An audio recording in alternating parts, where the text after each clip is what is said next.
दोस्तों दो फाइल बताने वाला हूँ, जो कि फ़ोल्डर बताने वाला हूँ, और दो फ़ोल्डर ऐसा फ़ोल्डर बताने वाला हूँ दोस्तों, जो कि उसे डिलीट करना चाहिए या नहीं करना चाहिए। उसके बाद डिलीट कर देते तो क्या होगा, जैसे कि जो फ़ोल्डर दो बताने वाला हूँ और वो फ़ोल्डर को आप डिलीट कर देते हैं अगर आपके फ़ोन से, तो क्या होगा। चलिए इस वीडियो में हम लोग जानेंगे कि जैसे कि दो फ़ोल्डर को अगर आप डिलीट कर देते हैं तो आपके फ़ोन का पूरा डाटा, मतलब आपके वीडियो, ऑडियो, फ़ोटो जो भी होगा मतलब डिलीट हो सकता है। और एक फ़ोल्डर तो मतलब बहुत कुछ होगा, और एक फ़ोल्डर को डिलीट करने के बाद क्या होगा, जैसे कि आपके फ़ोन के अंदर जो भी आप क्या बोलते हैं, जैसे कि मान लेते हैं यूट्यूब के अंदर जो ऑफलाइन वीडियो डाउनलोड करते हैं बाद में देखने के लिए, तो वो वाले भी डिलीट हो सकता है। जैसे कि आपको पता भी नहीं चलेगा कि हाँ ये फ़ोल्डर इतनी काम किया और डिलीट हो सकता है। तो चलिए इस वीडियो में सीखेंगे कि कौन सी दो फ़ोल्डर है जिसे डिलीट नहीं करनी चाहिए, या डिलीट करने के बाद क्या हो सकता है। तो इसी वीडियो में मतलब इस वीडियो में उसी बारे में सीखने वाले हैं।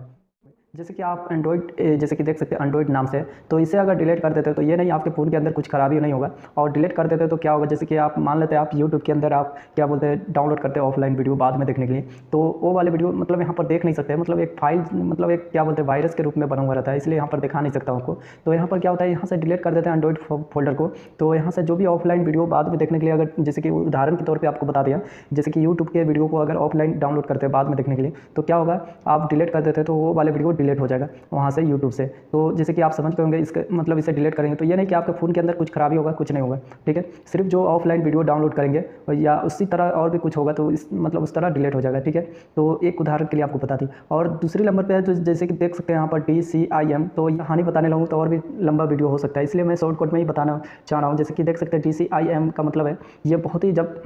इसे मतलब बनाया गया, इस फ़ोल्डर को बनाने वाला एक कंपनी है, ये कंपनी जो जैसे कि ट्विटर आपको पता होगा, उसी कंपनी ने इसे बनाया है। तो ज़्यादा डिटेल में इसे जानने का कोई फ़ायदा नहीं, जैसे कि आपको ये शॉर्टकट में बता रहा हूँ। जैसे कि ये वाले फ़ोल्डर को अगर आप डिलीट कर देते हैं तो क्या होगा, जैसे कि आप ये फ़ोल्डर जैसे कि डिजिटल कैमरा में हो या फ़ोन में हो या लैपटॉप, जैसे कि आपको बहुत सारे इस तरह ये वाले फ़ोल्डर मतलब आपको बहुत सारे डिवाइस में आपको मिल जाएंगे। तो ये वाले फ़ोल्डर का मतलब यही होता है, जैसे कि आप कोई भी फ़ोटो, वीडियो, ऑडियो जो भी आपके फ़ोन के अंदर डाटा होता है, फ़ोटो, वीडियो इस तरह का या ऑडियो कुछ भी, तो आपके इसी वाले फ़ोल्डर के अंदर रिकॉर्ड होता है। अगर इसे डिलीट कर देते हो तो आपके फ़ोन में कुछ भी खराबी तो नहीं होगा, मगर आपके फ़ोन का डाटा डिलीट होगा। ये नहीं कि एप्लीकेशन के बारे में बता रहा हूँ, मतलब आपके फ़ोन में सिर्फ एप्लीकेशन को छोड़कर जो भी डॉक्यूमेंट हो या कुछ भी हो, फोटो, वीडियो हो, ऑडियो हो या सॉन्ग हो, कुछ भी हो, आपके फ़ोन के अंदर ये अगर डिलीट कर देते हैं तो सारे डिलीट हो जाएंगे। और उसके बाद जैसे कि आपके फ़ोन में कुछ भी खराबी तो नहीं होगा, सिर्फ फिर भी ऑटोमेटिक ये एप्लीकेशन फिर से, जैसे कि आप कुछ भी वीडियो रिकॉर्ड करेंगे या कुछ भी करेंगे तो ऑटोमेटिक ये क्रिएट हो जाएगा, आपको करने की ज़रूरत नहीं है। सिर्फ डिलीट कर देंगे तो आपका डाटा डिलीट हो जाएगा। और ये भी फाइल जैसे कि एंड्रॉइड नाम से, तो ये भी अगर डिलीट कर देते तो उसी तरह होगा,